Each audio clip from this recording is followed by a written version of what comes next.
گزشتہ ہفتے میں قرآن مجید کے اہم معلومات کا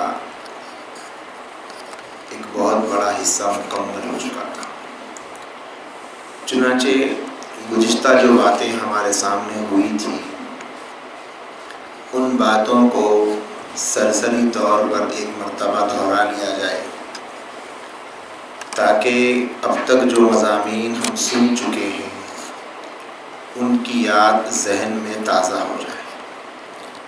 چنانچہ بات یہاں سے شروع ہوئی تھی کہ قرآن مجید اللہ کی کتاب ہے اور ہر کتاب کا کوئی نہ کوئی موضوع ہوتا ہے۔ چنانچہ قرآن کا بھی ایک موضوع ہے۔ آواز تھوڑی کم کر دی، بڑھ گئی آواز۔ قرآن مجید کا بھی ایک موضوع ہے، اور قرآن میں ہم غور کریں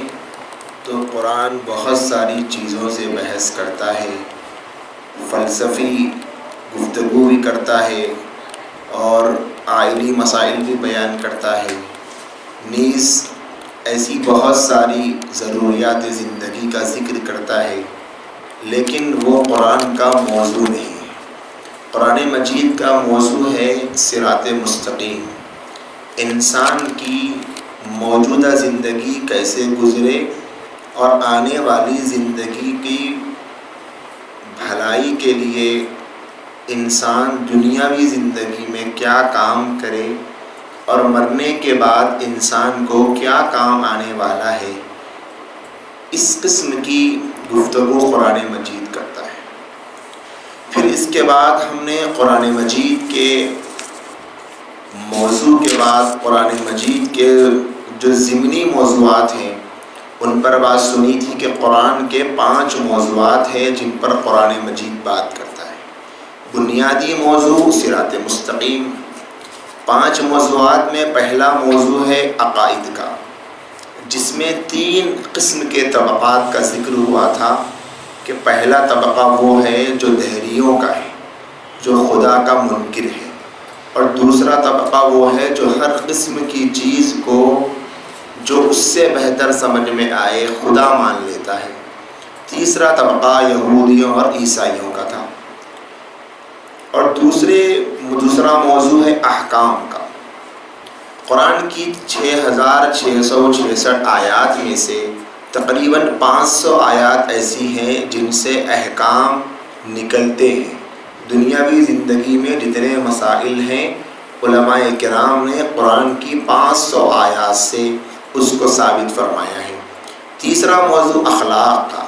یعنی جو قلبی امراض ہوا کرتے ہیں، قرآن مجید اس پر بھی بات کرتا ہے، تفصیل ہمارے سامنے آ چکی ہے۔ اور 14 موضوع ہے پچھلی قوموں کے تذکروں کا، کہ اللہ تبارک و تعالیٰ پچھلی قومیں جیسے گزری ہے ان کے بارے میں بیان فرماتے ہیں۔ اور 5واں موضوع ہے حیات بعد الممات، یعنی موت کے بعد کی زندگی کیسے ہوگی، قرآن مجید اس پر بات کرتا ہے۔ اس کے بعد وحی کی ضرورت کیوں ہے، اس پر بات ہوئی تھی۔ وحی کی ضرورت اس لیے ہے کہ دنیا میں زندگی گزارنے کے لیے انسان کو اچھے اور برے کی تمیز سیکھنا پڑے گا، اور اس سیکھنے کے لیے علم کی ضرورت ہے، اور علم انسان کے جسم میں موجود اعضائے خمسہ سے حاصل ہوتا ہے، آنکھ سے، ناک سے، کان سے، ہاتھ پیر سے، اسی طرح عقل سے۔ ان تمام اعضاء میں عقل کا درجہ سب سے بڑا ہوا ہے، اور جہاں عقل کام کرنا چھوڑ دیتی ہے وہاں سے انسان کی ضرورت کو وحی پوری کرتی ہے۔ وحی کسے کہتے ہیں؟ اللہ اپنے مخصوص بندے کو، یعنی نبی کو یا رسول کو، اپنے خاص بندے کے ذریعے سے یا کسی بھی ذریعے سے اپنا پیغام پہنچائے اور انہیں نبوت کا اسے سرفراز فرمائے، تو اس جس بندے کو نبوت سے سرفراز کیا گیا ان کو نبی کہتے ہیں، اور ان کی طرف جو پیغام بھیجا گیا اس کو وحی کہتے ہیں۔ اور نبی اور رسول اللہ تبارک و تعالیٰ نے دنیا میں تقریباً 1.25 لاکھ بھیجے ہیں، جن میں سے رسولوں کی تعداد بہت کم ہے، جیسے 4 بڑی کتابیں جن کو عطا کی گئی وہ تو رسول ہیں، اور بھی بعض ایسے ہیں جن کو صحیفے دیے گئے، لیکن رسولوں کی تعداد بہت کم ہے، نبیوں کی تعداد بہت زیادہ ہے۔ نبی وہ ہوتا ہے جن کو اللہ کوئی نئی کتاب نہیں دیتے، صرف پچھلے نبی کی جو کتاب جو شریعت ہے اسی کو آگے بڑھانے کا حکم دیتے ہیں، اس کو نبی کہتے ہیں۔ اور رسول انہیں کہتے ہیں جن کو کتاب بھی نہیں دی گئی اور شریعت بھی نہیں دی گئی، تو ان کو رسول کہتے ہیں۔ تو اللہ تبارک و تعالی ہر نبی ہر رسول کی طرف وحی بھیجتے ہیں۔ تو یہ ہے نبی اور رسول کے درمیان میں فرق۔ اسی اعتبار سے یہ معلوم ہو جانا چاہیے کہ جن نبیوں کو کتابیں دی گئی ہے وہ رسول ہیں، رسول بھی ہیں اور نبی بھی ہیں۔ اور جن نبیوں کو کتابیں نہیں دی گئی، شریعت انہیں نئی نہیں دی گئی، وہ صرف نبی ہیں۔ اور ہر رسول نبی بھی ہوتا ہے، لیکن ہر نبی رسول نہیں ہوتا، اس لیے کہ ہر رسول یعنی جس کو کتاب بھی نہیں ملی ہو اور شریعت بھی نہیں دی گئی ہو وہ رسول بھی ہے اور نبی بھی ہے۔ لیکن ہر نبی اس لیے رسول نہیں ہو سکتا کیونکہ اسے کتاب نئی نہیں ملی اور شریعت بھی نئی نہیں ملی۔ تو معلوم ہوا رسول کی تعریف میں نبی بھی آ جاتے ہیں، لیکن نبی کی تعریف میں رسول نہیں آتے۔ اللہ نے وحی بھیجی، وحی کی ضرورت کیوں پڑی؟ پھر وحی کی کیا قسمیں ہیں ہمارے سامنے آ چکی تھی کہ اللہ تبارک و تعالیٰ نے کیسے وحی نازل فرمائی۔ وحی کی دو قسمیں ہیں، ایک وحی مطلوع اور ایک وحی غیر مطلوع۔ وحی مطلوع یعنی قرآن مجید ہے، اور وحی غیر مطلوع یعنی احادیث رسول اللہ صلی اللہ علیہ وسلم ہے۔ وحی مطلوع یعنی قرآن کے پڑھنے پر ہر حرف پر نیکی ملے گی، اور حدیث کے پڑھنے پر اس کی تلاوت پر نیکی تو نہیں ملے گی، لیکن اس پر عمل کرنے پر ثواب ضرور ملے گا، عمل پر ثواب ضرور ملے گا۔ تو اس اعتبار سے قرآن اور حدیث دونوں کو پڑھنے یا پھر اس پر پڑھنے کے بعد عمل کرنے پر دونوں شکلوں میں ثواب ضرور ملے گا۔ اسی طریقے سے وحی کے طریقے نزول کے ہمارے سامنے آئے تھے کہ کتنے طریقوں میں وحی نازل ہوتی ہے۔ کبھی گھنٹی کی آواز سلسلۃ الجرس جس کو کہتے ہیں، اللہ کے نبی علیہ السلام کو محسوس ہوا کرتی تھی، اور کبھی جبرائیل علیہ السلام کسی صحابی کی شکل میں آ جاتے تھے، اور کبھی اپنی اصلی صورت میں بھی آئے ہیں، کبھی اللہ کی طرف سے القاء بھی ہو جایا کرتا تھا، اور اللہ نے کبھی ہم کلامی بھی فرمائی ہیں جیسے معراج کے موقع پر۔ ایسے ہی نزول وحی کی کیفیتیں بھی ہمارے سامنے آ چکی کہ آپ علیہ السلام کے دانت کپ کپانے لگتے اور پیشانی شرابور ہو جاتی اور سانس رکنے لگتا، چہرے انور بدل جاتا، باوجود سردی کے سخت موسم کے بھی آپ صلی اللہ علیہ وسلم پر گرمی اور پیشانی پر پسینے کے آثار رونما ہو جاتے، اور جیسے آپ سفر میں کسی اونٹ پر سوار تھے، جب وحی نازل ہوئی تو اونٹ دب گیا تھا۔ حضرت عمر فاروق رضی اللہ تعالیٰ عنہ نے فرمایا تھا کہ ہمیں قریب ہوتے تو ایسا محسوس ہوتا جیسے مکھیوں کی بھن بھنانے کی آواز آ رہی ہے۔ یہ شکلیں تھیں وحی کی جو ہمارے سامنے، نزول وحی کی کیفیتیں تھیں جو ہمارے سامنے بیان ہوئی تھی۔ پھر اس کے بعد نزول قرآن کی تاریخ ہمارے سامنے آئی کہ قرآن مجید کا نزول 2 مرتبہ ہوا۔ پہلی مرتبہ آسمان لوح محفوظ سے آسمان دنیا پر، دوسری مرتبہ آسمان دنیا سے آپ علیہ السلام کے قلب اطہر پر، اور پہلی مرتبہ اکٹھا نازل ہوا، دوسری مرتبہ دھیرے دھیرے نازل ہوا۔ پہلی مرتبہ جو نازل ہوا وہ قرآن مجید لیلۃ القدر میں نازل ہوا، دوسری مرتبہ جو نازل ہوا وہ بھی لیلۃ القدر میں نازل ہوا۔ ایک لفظ ہے انزلنا،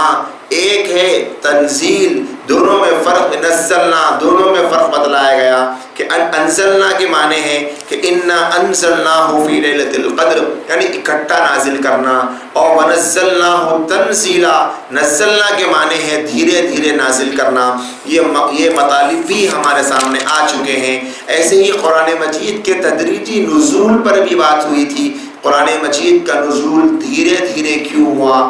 آہستہ آہستہ کیوں ہوا، یا مشرکین کے اعتراض کو بیان کیا گیا، اس کا جواب بھی دیا گیا کہ خود قرآن جواب دیتا ہے لِنُثَبِّتَ بِهِ فُؤَادَكَ وَرَتَّلْنَاهُ تَرْتِيلًا، اس لیے نازل کیا ہے تاکہ آپ کے قلب اطہر کو طاقت حاصل ہو اور آپ قرآن مجید کو ٹہر ٹہر کر پڑھیں، تو قرآن مجید کے تدریجی نزول پر بڑی تفصیلی بات ہمارے سامنے آئی تھی کہ اس کے جو اسباب، جو وجوہ ہیں، امام رازی رحمۃ اللہ علیہ کے حوالے سے وہ سامنے آ چکی ہے، اور بھی ترتیب نزول کے متعلق بات ہوئی تھی۔ پھر اس کے بعد شان نزول کے متعلق بات ہوئی کہ شان نزول کی کیا ہے، شان نزول کی ضرورت کیا ہے، شان نزول کے انکار کرنے والوں کے لیے نقصان کیا ہے، شان نزول کے قرآن مجید کے سمجھنے میں کتنی مدد ملتی ہے، شان نزول سے قرآن مجید کی آیات کا بیک گراؤنڈ معلوم ہوتا ہے، اور جب پس منظر معلوم ہونے پر آیات سمجھ میں اچھی آتی ہے۔ بعض آیات تو ایسی ہیں کہ اگر ان کا شان نزول کوئی بندہ نہ پڑھے تو پھر قرآن مجید کی آیات کو سمجھنے میں دشواری ہو سکتی ہے۔ بعض آیات ایسی ہیں اگر ان کا شان نزول نہیں پڑھا جائے تو آیات ٹھیک طرح سمجھ میں نہیں آ سکتی، یا پھر ان کا مطلب غلط سمجھ میں آ جائے گا۔ اس کی تفصیل بھی ہمارے سامنے گزشتہ آ چکی ہے۔ آج کا جو موضوع ہے وہ ہے تاریخ حفاظت قرآن، یعنی قرآن مجید کے حفاظت کی تاریخ کیا ہے، قرآن مجید کس طریقے سے محفوظ کیا گیا۔ قرآن کریم چونکہ ایک ہی دفعہ نازل ہوا تھا، اکٹھا نازل نہیں کیا گیا، مختلف شکلوں میں نازل کیا گیا، جیسی ضرورت پڑتی تھی اس ضرورت کے اعتبار سے نازل کیا گیا۔ اسی لیے یہ نبی علیہ السلام کے زمانے میں ممکن ہی نہ تھا کہ قرآن مجید کو شروع ہی سے کتابی شکل میں لکھ کر محفوظ کر لیا جائے،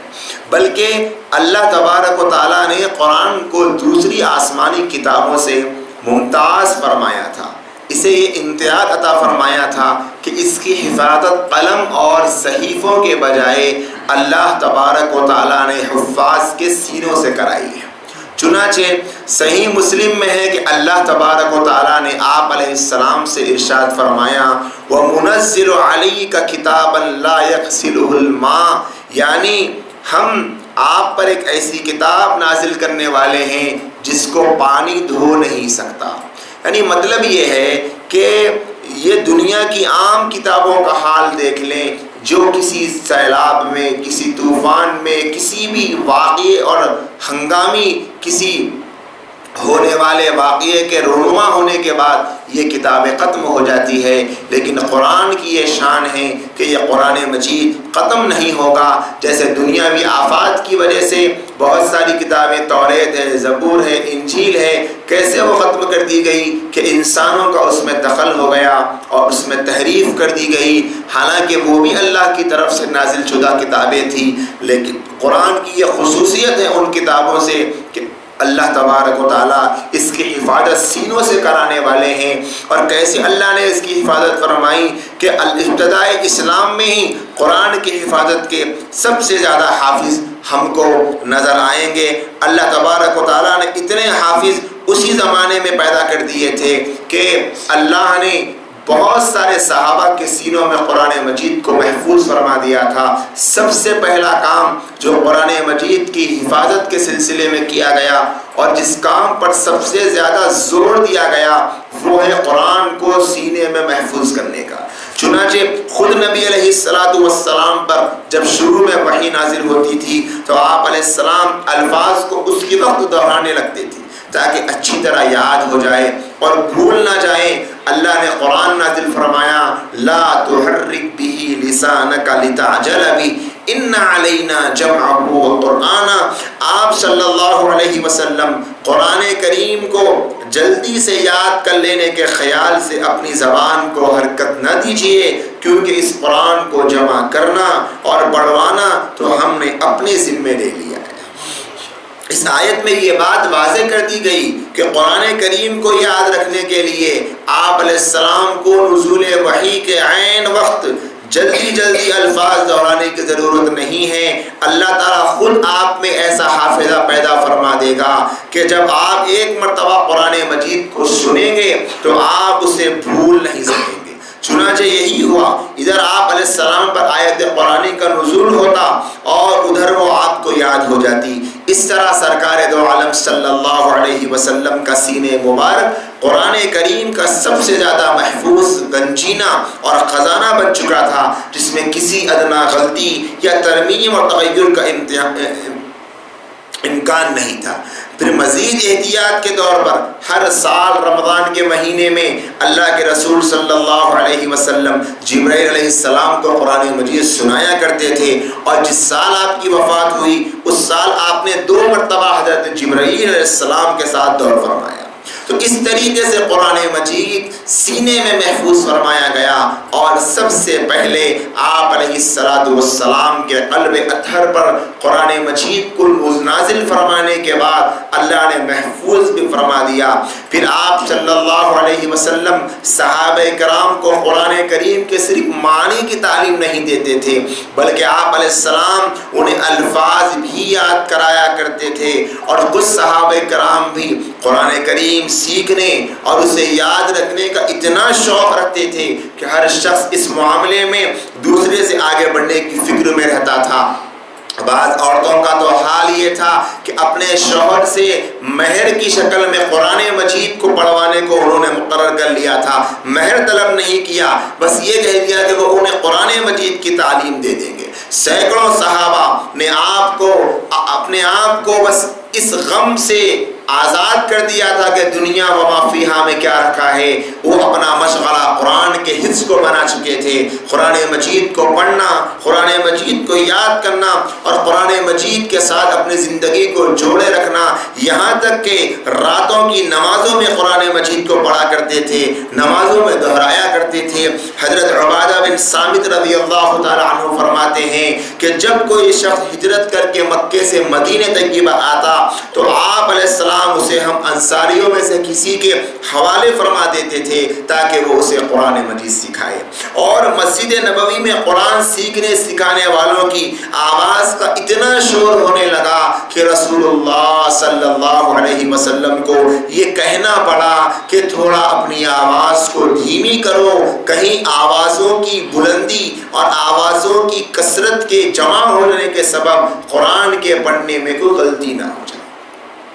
تو اس اہتمام کے ساتھ قرآن مجید وہ لوگ پڑھا کرتے تھے، اور اہل عرب اپنی حیرت انگیز قوت حافظہ کی وجہ سے دنیا میں ممتاز تھے، مشہور تھے۔ انہیں صدیوں تک گمراہی کے اندھیروں میں بھٹکنے کے بعد قرآن کریم کی وہ منزل ہدایت نصیب ہوئی تھی جسے وہ اپنے لیے اپنی زندگی کے سب سے عزیز پوری تصور کرتے تھے۔ اسی لیے انہوں نے اسے یاد رکھنے کے لیے کیا کچھ نہیں کیا ہوگا۔ وہ لوگ جو عرب کے باشندوں کے مزاج سے واقف ہیں، انہیں اس بات میں کوئی تردد نہیں ہو سکتا کہ ان کا حافظہ کتنا تیز تھا کہ انہیں تو اپنے نام کے ساتھ اپنے آباء و اجداد کے نام، بلکہ انہیں تو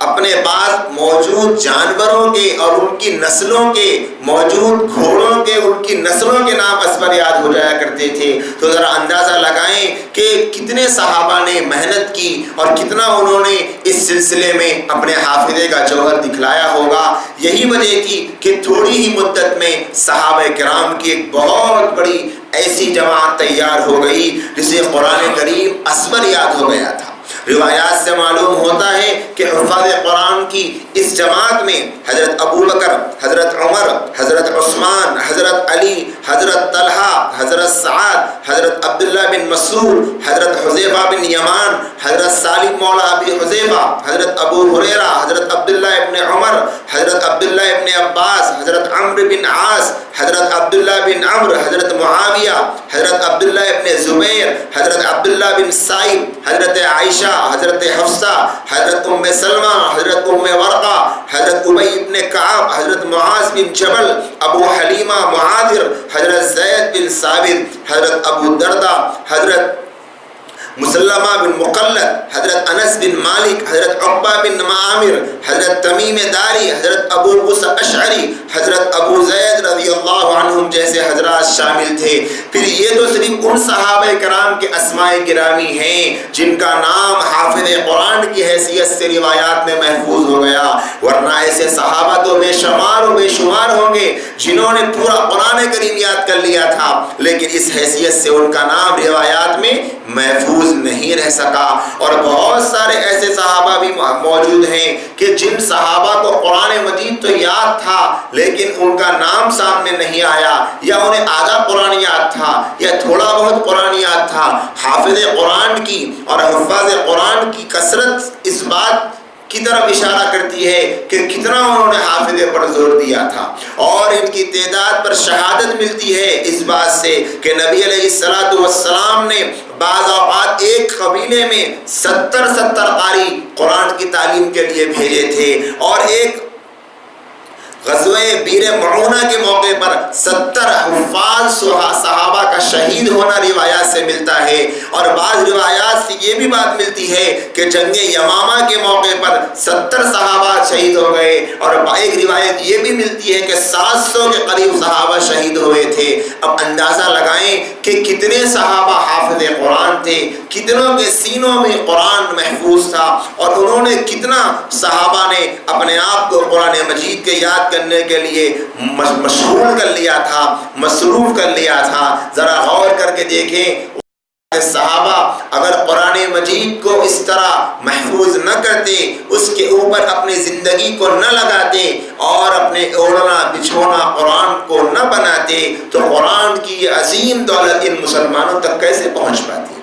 آج جو مسلمان قرآن کی عظیم دولت سے آشنا ہیں، قرآن مجید ان کے گھرانوں میں موجود ہے، قرآن مجید ان کے سینوں میں موجود ہے، قرآن مجید مسلمانوں کے صحیفوں میں موجود ہے، یہ حضرات صحابہ کرام رضوان اللہ تعالی علیہم اجمعین کا اس امت پر احسان ہے کہ انہوں نے اپنے سینوں کو قرآن کے لیے وقف کر دیا تھا، اپنی زندگیوں کو قرآن کے لیے وقف کر دیا تھا، اور قرآن مجید کو اس طریقے سے وہ لوگ یاد کرتے گئے اور محفوظ کرتے گئے۔ غرض ابتدائے اسلام میں قرآن مجید کی حفاظت کے لیے بنیادی طریقہ یہی اختیار کیا گیا کہ زیادہ سے زیادہ صحابہ کرام کو یاد کرایا گیا۔ اس دور کے حالات کے پیش نظر یہی طریقہ سب سے زیادہ محفوظ اور قابل اعتماد تھا، اس لیے کہ اس زمانے میں لکھنے پڑھنے والوں کی تعداد بہت کم تھی، کتابوں کو شائع کرنے کے لیے پریس وغیرہ کے ذرائع موجود نہ تھے، اس لیے اگر صرف لکھنے پر اعتماد کیا جاتا تو قرآن کریم کی وسیع پیمانے پر اشاعت نہ ہو سکتی اور نہ اس قابل اعتماد حفاظت کر سکتے اس کے بجائے اللہ تعالیٰ نے اہل عرب کو ایسی قوت حافظہ عطا فرما دی تھی جس کا استعمال کیا گیا۔ اللہ نے ان کے حافظے کو استعمال کیا، ان کی اس حافظے کی قوت کو پروردگار عالم نے قرآن مجید کے محفوظ رکھنے کے لیے استعمال فرمایا۔ اس قرآن مجید کی حفاظت کی اس طریقے کا اور اس طریقے سے قرآن کی نشر و اشاعت کا اندازہ اس بات سے لگا سکتے ہیں کہ کتنی تیزی کے ساتھ قرآن مجید محفوظ ہوا ہے۔ حضرت عمرو بن سلمہ رضی اللہ تعالیٰ عنہ عہد رسالت کے کم سن صحابی تھے، ان کا گھر ایک چشمے کے کنارے پر واقع تھا۔ لوگ دیہات سے شہر کو آتے، شہر سے دیہات کو جاتے، تو جانے اور آنے والوں سے وہ لوگ ملاقات کرتے جاتے۔ ان کی عمر ابھی 7 سال ہی کی تھی، وہ مسلمان بھی نہیں ہوئے تھے لیکن ابھی اسلام میں نہیں آئے، اور ان جانے آنے والوں سے قرآن مجید کی مختلف آیتیں اور صورتیں سن کر انہیں مسلمان ہونے سے پہلے ہی قرآن کا ایک اچھا خاصا حصہ یاد ہو گیا۔ تو اس طریقے سے قرآن مجید کی حفاظت تیزی کے ساتھ اس زمانے میں کی گئی کہ قرآن کے حافظ بنائے گئے، اور حضرات صحابہ قرآن کے حافظ بنے تھے۔ قرآن مجید انہوں نے حفظ کیا تھا، اور ایک نہیں دو نہیں 20 بلکہ سینکڑوں صحابہ ایسے تھے جو قرآن کے حافظ تھے۔ آپ کے سامنے چند نام میں نے بیان کیے ہیں، یہ تو چند صحابہ کے نام وہ ہیں جو روایات میں محفوظ رہ گئے، ورنہ ایسے صحابہ کی تعداد اللہ ہی بہتر جانتا ہے کہ کتنے صحابہ قرآن مجید کے حافظ ہو چکے تھے۔ یہاں رک کر ایک بات ہمیں سمجھنے کی ہے کہ صحابہ کو کیسے قرآن مجید سے شغف تھا، کیسے لگاؤ تھا، کیسے تعلق تھا، ان کی زندگی کا اوڑھنا بچھونا قرآن بن چکا تھا۔ وہ جب مسلمان ہوئے قرآن مجید کی آیات ان کے سامنے آ جایا کرتی تھی۔ یہ فون ذرا بند کر دیجیے نا، آواز نہیں آ رہی، کس کا ہے یہ؟ میسیجز کی آواز آ رہی، ذہن میرا منتشر ہے۔ کیا کہہ رہا تھا؟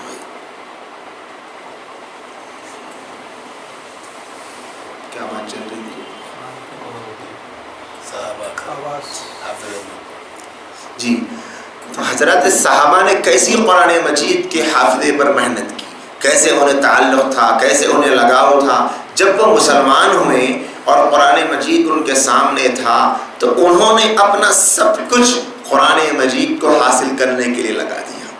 بہت سارے لوگ شاید یہ سمجھتے ہیں کہ حضرات صحابہ کو کچھ بھی کام نہیں تھا، وہ بالکل ان کے آمدنی کے ذرائع اتنے زیادہ تھے کہ انہیں محنت کرنے کی ضرورت نہیں پڑتی تھی، ان کے پاس اتنی زیادہ جاگیریں تھیں کہ انہیں کچھ محنت نہیں کرنا پڑتا تھا۔ بہت سارے لوگ شاید یہ سمجھتے ہیں کہ وہ تو فاقوں میں تھے، بھوکے تھے، فلاں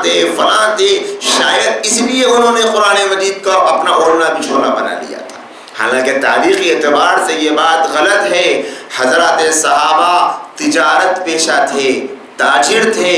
اور اسلام جو دنیا کے چپے چپے میں پھیلا ہے تاجر صحابہ کے سبب سے پھیلا ہے۔ بہت سارا اسلام اور بھی ذرائع ہوئے ہیں، لیکن بہت بڑے اسلام کے پھیلنے کا سبب دنیا کے بہت بڑے حصے میں حضرات صحابہ کرام کی تجارت تھی کہ وہ جہاں تجارت کا قافلہ لے کر جاتے اسلام کا پرچم لہرا کر آ جایا کرتے تھے۔ ان کے یہاں بھی کاروبار تھے، آمدنی کے ذرائع تھے، بہت بڑے مسائل تھے، بیوی تھی، بچے تھے، اور اسلام سے پہلے تو ایک آدمی کے پاس کئی بیویاں ہوا کرتی تھی۔ بعض لوگوں کے یہاں تو 100 بیویوں کا ہونا بھی نقل ہے کتابوں میں کہ ایک شخص کی ماتحتی میں 100 بیویاں تھیں۔ اور جب قرآن کا یہ حکم آیا کہ فَانْكِحُوا مَا طَابَ لَكُم مِّنَ النِّسَاءِ مَثْنَىٰ وَثُلَاثَ وَرُبَاعَ، تو بعض صحابہ ایسے بھی تھے جن کے نکاح میں 4 سے زائد عورتیں تھیں، بعض کے نکاح میں 10-12 تھی، بعض کے نکاح میں 4 سے زائد تھی۔ تو اندازہ لگائیں کہ صحابہ اتنی بڑی جماعت جو ان کی تھی، فیملی کی جماعت جو تھی، وہ کیسے ان کی نگرانی کرتے، کیسے ان کا گھر چلتا۔ جب اللہ کے نبی علیہ السلام نے قرآن کا حکم سنایا تو حضرات صحابہ نے اپنی بقیہ عورتوں کو جو 4 سے زائد تھی طلاق دے دی اور ان سے اپنے رشتے کو ختم کر لیا۔ لیکن پھر بھی کئی صحابہ ایسے تھے جن کی 4 بیویاں تھیں، جن کی 1 سے زائد تھی۔ ایسے صحابہ کی تعداد بہت ملے گی ہم کو۔ اس کے باوجود اب آپ اندازہ لگائیں، قرآن سے اتنا گہرا تعلق، قرآن سے اتنا گہرا لگاؤ، دین سے اتنا گہرا تعلق، دین سے اتنا گہرا لگاؤ، نبی علیہ السلام کی صحبت میں بیٹھنے کے لیے اپنے آپ کو بے چین و بے قرار کرنا، کیا یہ دنیا کی محبت کے کم ہونے کی علامت نہیں تو اور کیا ہے؟ کیا یہ دنیا کی محبت سے اپنے آپ کو پاک کر لینے کی علامت نہیں ہے؟ پھر کیسے صحابہ جو کل تک دنیا کے لیے اپنے آپ کو سب کچھ کروانے کے لیے تیار تھے، دنیا کے لیے ایڑی چوٹی کا زور لگانے کو تیار تھے، جن کی نگاہوں میں دنیا سب کچھ تھی، جن کی نگاہوں میں کمانا، کھانا، جمانا سب کچھ تھا، جن کی نگاہوں میں خاندانی فخر و مباحات بہت زیادہ تھے، جن کی نگاہوں میں اپنے بڑوں اور آبا و اجداد کی تعریفیں کرتے بیٹھنا گٹی میں بھرا ہوا تھا، جن کو اتنا محبوب تھے وہ مشغلے، لیکن نبی رحمت صلی اللہ علیہ وسلم کے دست حق پرست پر ایمان لانے کے بعد کیسے ان کے اندر اتنا بدلاؤ آ گیا، کیسے ان کے سامنے دنیا کی ضروریات ہیج ہو گئی، کیسے ان کی دنیا کی ضروریات ان کی نگاہوں میں ہلکی پھلکی ہو گئی۔ کیا ان کے خرچے کم ہو گئے تھے؟ کیا ان کے بچوں کی بھوک مٹ گئی تھی؟ کیا ان کی بیویوں کی خواہشات ختم ہو گئی تھی؟ کیا ان کے گھر کے ضروریات کے جنازے نکل گئے تھے؟ کچھ نہیں ہوا تھا میرے دوستوں، ضروریات پہلے سے اور بڑھ گئی تھی، اس لیے کہ پہلے حرام اور حلال دونوں کھایا جاتا تھا، لیکن اسلام لانے کے بعد حرام کا دروازہ بند کر دیا گیا، اب صرف حلال میں گزارا ہونا بڑا مشکل ہو جاتا تھا۔ لیکن اس کے باوجود صحابہ نے جو اپنی معاشی زندگی کے ساتھ دین کی خدمت کے لیے اپنے آپ کو وقف کیا ہے، ان کا یہ مثالی کارنامہ ہے۔ آج اتنے لوگ ہیں جن کو معاشی اعتبار سے کوئی پریشانی نہیں، آمدنی کے ذرائع بڑے اچھے ہیں، اللہ نے معیشت بڑی مسرور دی ہے، کمائی کے ذرائع بڑے اچھے ہیں، کھانے پینے کے سامان بڑی سہولت سے مہیا ہو جاتے ہیں، ضروریات زندگی کا کوئی مسئلہ نہیں ہے، لیکن اس کے باوجود نہ قرآن سے کوئی شغف ہے، نہ قرآن سے کوئی تعلق ہے، نہ قرآن سے کوئی محبت ہے، نہ قرآن ہاتھ میں لینے کی فرصت ہے، نہ قرآن لے کر بیٹھنے کی طبیعت چاہتی ہے۔ یہ کیوں ہو گیا؟ حالانکہ حضرات صحابہ میں بہت سارے ایسے بھی تھے جن کے گھر میں فاقے بھی ہوتے تھے، جن کے گھر کی چولہے کئی کئی دنوں تک جلا نہیں کرتے تھے، اس کے باوجود ان کے ایمان کی شمعیں ہمیشہ روشن رہا کرتی تھی، کبھی ان کے ایمان کی شمعیں نہیں بجھی۔ ان کے گھر تو، ان کے پیٹ تو بھوک اور فاقے کی وجہ سے تڑپ کر جل کر انہیں بے چین کرتے تھے، لیکن کبھی ان کا اسلام، ان کا ایمان انہیں اس بات کے لیے آمادہ نہیں کیا کہ اپنے مذہب کو چھوڑ کر اپنے گھر بار کی فکر میں لگ جاؤ۔ آج دیکھ لیں حضرات صحابہ کی زندگی کا نمونہ دو شکلوں میں موجود ہے۔ وہ صحابہ جو مالدار تھے، وہ صحابہ جن کے لیے آمدنی کے ذرائع بہت وسیع تھے، وہ صحابہ جو غریب تھے، جن کو جو محنت کش تھے، جو مزدور تھے، جو کھیتی باڑی کرنے والے تھے، جو تاجر تھے، جو روزانہ محنت کر کے کھانے والے تھے، بہت سارے صحابہ ایسے بھی تھے۔ دونوں کا آج مسلمانوں کے سامنے نمونہ موجود ہے کہ اللہ تبارک و تعالیٰ نے ان کی مثال جو قرآن میں دی ہے، فَإِنْ آمَنُوا بِمِثْلِ مَا آمَنْتُمْ بِهِ فَقَدِ اهْتَدَوْا، اللہ نے ان کی تجارت کی مثال نہیں دی، اللہ نے ان کی زراعت کی مثال نہیں دی، اللہ نے ان کی چلنے اور کھانے اور پینے اور اٹھنے اور بیٹھنے کی مثال نہیں دی۔ اللہ نے مثال دی کہ اگر تم صحابہ کی طرح ایمان لا لو گے تو تم بھی کامیاب ہو جاؤ گے جیسے صحابہ کامیاب ہو گئے تھے۔ وہ صحابہ جو کل تک پورے عرب میں گمراہی کا مرکز بنے ہوئے تھے، وہ صحابہ جو اسلام لانے سے پہلے جہالت کی اندھیریوں میں گھرے ہوئے تھے، وہ صحابہ کل تک جن کے اوپر کوئی حکمراں حکومت کرنے کو تیار نہیں، شراب ان کی گٹی میں بھرا ہوا تھا، زناکاری مکے میں عام تھی، جوا کھیلنا ان کا شوق تھا، مار توڑ کرنا ان کو بہت پسند تھا، لڑائی جھگڑا ان کا روز کا مشغلہ تھا، قافلوں کو لوٹنا ان کی پرانی عادت تھی۔ لیکن میرے بھائیوں، جب اللہ کے نبی علیہ السلام کی صحبت سے فیضیاب ہوئے، اب وہی صحابہ کیا کر رہے ہیں؟ قرآن مجید سے چمٹے ہوئے ہیں، اپنا گھر بار بھی چل رہا، قرآن بھی سیکھ رہے ہیں، اپنا گھر بار بھی چل رہا، قرآن بھی پڑھ رہے ہیں، اپنی زندگی کی ضروریات کو پورا بھی کیا جا رہا، قرآن بھی پڑھ رہے ہیں، اپنی مزدوری پر بھی جا رہے ہیں، قرآن بھی سیکھ رہے ہیں، ملازمت پر جا رہے ہیں، کچھ وقت نبی علیہ السلام کی مجلس میں لگا رہے ہیں،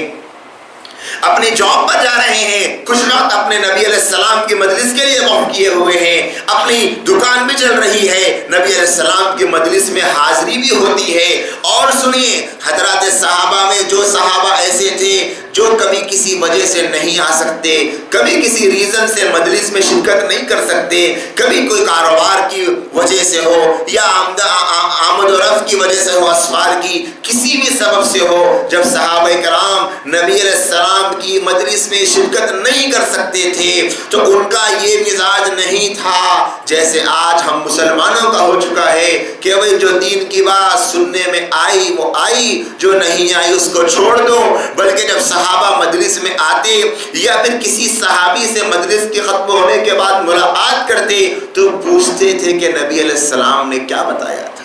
نبی علیہ السلام نے کیا سکھایا تھا، آج بتلا دو کہ آج نبی نے کیا ہم کو ہدایات دی۔ کیوں؟ اس لیے کہ آنے میں تاخیر ہو گئی تھی، تو ان کا دل ہمیشہ اپنے محبوب سے فیضیاب ہونے میں مصروف رہتا تھا۔ ایسا نہیں تھا کہ آج ہم نہیں آ سکے تو چھوڑ دو، کوئی بات نہیں تو چلا گیا، نہیں، اتنی فکر ہوا کرتی تھی۔ اور مردوں کے ساتھ ساتھ عورتوں میں یہ جذبہ مردوں کے برابر ہی تھا، بلکہ بعض عورتوں میں تو بعض مردوں سے بڑھ کر بھی تھا۔ ایک صحابی رسول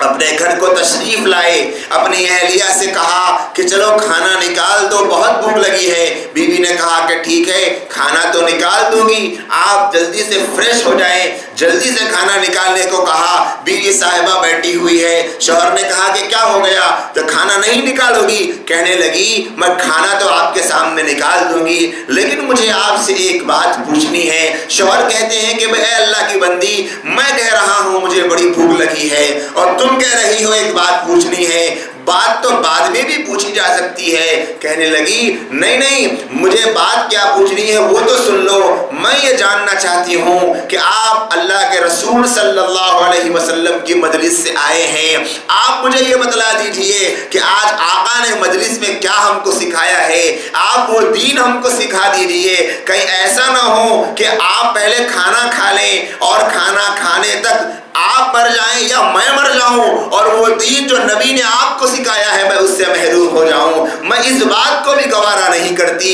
لہٰذا آپ پہلے مجھے وہ دین سکھا دیں پھر میں آپ کو کھانا نکال دوں۔ یہ جذبے میرے بھائیوں اور بہنوں صحابہ اور صحابیات میں دین کے سیکھنے کے ہوا کرتے تھے۔ قرآن مجید حضرات صحابہ نے کیسے یاد کیا اور کیسے مسلمانوں تک پہنچایا اور کیسے ان کو محفوظ رکھنے کے لیے اپنی جان کو جوخم میں ڈال دیا، اور آج ہم لوگ قرآن کو پڑھنے کے لیے وقت تک نہیں نکال پا رہے ہیں، وقت بھی نہیں نکال پا رہے ہیں۔ کتنے ایسے مسلمان ہیں جنہوں نے رمضان کے مہینے میں قرآن دیکھا تھا اور آج تک انہوں نے قرآن نہیں دیکھا، 2 مہینے سے زائد کا عرصہ گزرے گا تو پھر رمضان آ جائے گا اور قرآن مجید کو دیکھا بھی نہیں، قرآن مجید کو چھوا بھی نہیں، قرآن مجید کے اوپر نظر بھی نہیں پڑی۔ یہی زندگی ہے مسلمان کی۔ کتنی ایسی عورتیں ہیں جو روزانہ اپنے گھر میں صاف صفائی کے دوران قرآن مجید کو دیکھ لیتی ہے، نظر پڑ جاتی ہے، لیکن کتنی ایسی بہنیں ہیں جو وضو کر کے اس قرآن کو دیکھنے کے بعد ان کا دل یہ چاہے کہ اپنے گھر کے سارے کام کاج کو 10 منٹ کے لیے چھوڑ دو اور اپنے مولا کی محبت میں قرآن کھول کے بیٹھ جاؤ۔ ہم کو پتہ ہی نہیں ہے قرآن کیا ہے، قرآن کیسی دولت ہے، قرآن کیسی عظیم الشان نعمت ہے۔ آج مسلمان اس نعمت سے نادان ہیں، اس نعمت سے جاہل بنا ہوا ہے، بس قرآن مجید کو بس گھر میں رکھنے کی کتاب سمجھ بیٹھے۔ میرے عزیز بھائیوں اور بہنوں، حضرات صحابہ کی قربانیاں ہمارے سامنے ہونی چاہیے۔ یہ قرآن مجید ان کی زندگیوں میں ایسا آ چکا تھا، رچ بس چکا تھا کہ وہ کچھ دیر کے لیے اپنے بھوک کو برداشت کر سکتے تھے، اپنی پیاس کو برداشت کر سکتے تھے، اور یہ حال تھا صحابہ کا۔ مسلم شریف کی روایت ہے کہ روزے کی حالت میں میدان جنگ میں اتنے کمزور ہو گئے کہ چل نہیں پا رہے ہیں، زمین پر گرتے جا رہے ہیں، لیکن حال یہ ہے کہ قرآن مجید پر عمل کرنے کے لیے تب بھی تیار ہے۔ آج نماز پڑھنے کے لیے مسلمان کیوں بھی چڑھ رہا ہے؟ قرآن مجید میں نماز کا اتنی کثرت کے ساتھ حکم دیا گیا ہے، کتنے مسلمان ہیں جن کو یہ بھی نہیں پتا ہے، پتہ ہی نہیں ہے قرآن مجید کیا ہے، قرآن مجید کیسی عظیم الشان نعمت ہے۔ قرآن مجید کے بغیر کوئی مسلمان جی ہی نہیں سکتا، یہ مسلمانوں کے ذہن سے ختم ہو گیا ہے۔ اللہ حفاظت فرمائے۔ ہاں، قرآن مجید سے جو تعلق آج مسلمانوں کا باقی رہ گیا ہے وہ بس اتنا ہے کہ اگر قرآن مجید کسی تصویر میں نظر آ جائے، قرآن مجید کسی پوسٹ میں نظر آ جائے، قرآن مجید کسی ویڈیو میں نظر آ جائے کہ قرآن مجید کی بے ادبی کی جا رہی ہے تو مسلمان اس کے لیے احتجاج کرنے کو تیار ہے۔ اس کے لیے مسلمان اپنے دن کے 12 گھنٹے پورے کانٹیکٹ نمبر پر میسج کرنے کو تیار ہے کہ یہ میسج پوری دنیا میں پھیلا دو کہ امریکہ نے قرآن کی بے ادبی کی ہے۔ اس کے لیے مسلمان کے پاس وقت ہے،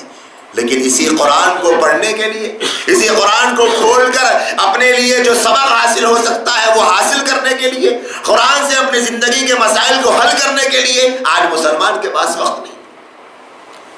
قرآن مجید سے متعلق جس قسم کا جو کوئی ویڈیو سوشل میڈیا پر وائرل ہو جائے اس کو پھیلانے کے لیے اور اس کے سلسلے میں اپنی ایکٹیویٹیز کو دکھانے کے لیے تو مسلمان بہت آگے ہیں، لیکن اسی قرآن کو پڑھنے کے لیے کیوں آگے نہیں؟ ہو کیا گیا ہے مسلمانوں کو؟ یہ سمجھ بیٹھے ہیں کہ قرآن مجید کو پھیلانا، قرآن مجید کے متعلق کوئی اگر غلط خبر آ جائے تو اس کو دوسروں سے شیئر کرنا، یہ قرآن مجید کا ادب اور احترام ہے۔ میں یہ نہیں کہتا کہ ایسا کرنے والے قرآن مجید کا ادب نہیں کرتے، یہ بھی قرآن کی محبت میں ہی کرتے ہیں، لیکن قرآن کی محبت میں قرآن پڑھ کیوں نہیں سکتے؟ جب اس قسم کے ویڈیوز کو شیئر کرنے کے لیے کئی گھنٹے ہیں تو اسی قرآن کو پڑھنے کے لیے روزانہ 10 منٹ کیوں نہیں نکال سکتے؟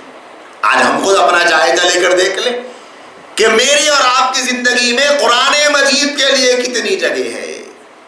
صبح اٹھنے سے لے کر شام میں سونے تک کیا یہ عذر اللہ کے پاس قابل قبول ہوگا کہ ہاں ہم چاہ رہے ہیں لیکن نہیں ہو پا رہا ہے؟ کہ اللہ کے یہاں یہ عذر چلے گا کہ اے اللہ میں بہت کوشش کر رہا تھا، میں بہت کوشش کر رہی تھی، لیکن میرے مالک میرے چاہنے کے باوجود نہیں ہو پایا، میرے چاہنے کے باوجود میں نہیں کر پایا،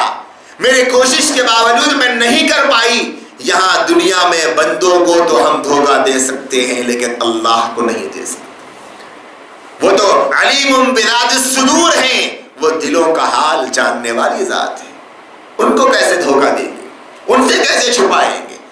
تو میرے بھائیو، یہ قرآن مجید، اس کی حفاظت حضرات صحابہ نے کیسے کی اور اس کی حفاظت حضرات صحابہ نے کس طریقے سے اپنی جان کی بازی لگا کر کی، ہم اس کو انشاءاللہ سنیں گے. آج میں نے آپ کے سامنے حفاظت قرآن کا جو بنیادی سبب تھا وہ تھا حفظ قرآن کرا دیا گیا، ان کے سینوں میں قرآن محفوظ کروا دیا گیا، اور صحابہ نے قرآن کی حفاظت کے لیے کیسے اپنی جان کی بازی لگائی اور کیسے اپنے آپ کو حفاظت قرآن کے لیے تیار کیا، اور قرآن کی حفاظت کے لیے کیسے انہوں نے اپنی جان کی بازی لگا کر قرآن کا حق ادا کر دیا تھا. اور آج ہمارا تعلق قرآن مجید سے کیسا ہے، اس بارے میں نے آپ کے سامنے کچھ بات کہی تاکہ ہم کو یہ احساس ہو کہ ہمارا قرآن سے تعلق کیسا ہے، ہمارا قرآن سے رشتہ کیسا ہے. وہ صحابہ بھی اسی قرآن کے قائل تھے، اسی قرآن پر ان کا ایمان تھا، ہمارا بھی اسی قرآن پر ایمان ہے. صحابہ کا عمل قرآن پر کیسا تھا،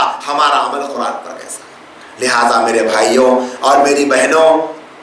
ہم قرآن مجید سے متعلق اس گفتگو کو برائے نام نہ سمجھیں بلکہ ہم اپنے لیے یاد دہانی کا ایک سبب اور ذریعہ سمجھیں. ہر کسی کو معلوم ہے قرآن مجید پڑھنا چاہیے، قرآن مجید کے فائدے کتنے ہیں، لیکن اللہ نے قرآن میں فرمایا وَذَكِّرْ فَإِنَّ الذِّكْرَىٰ تَنفَعُ الْمُؤْمِنِينَ. اے نبی صلی اللہ علیہ وسلم، آپ یاد دہانی کرائیے. یاد دہانی کرنا ایمان والوں کو فائدہ پہنچاتا ہے. ایمان والوں کو، مسلمانوں کو، مسلمان مردوں اور عورتوں کو یہ یاد دہانی کرائی گئی کہ یہ قرآن ہمارا سب سے بڑا ہدایت کا سبب اور راستہ ہے. اس قرآن کو آج ہم لوگ چھوڑے ہوئے ہیں.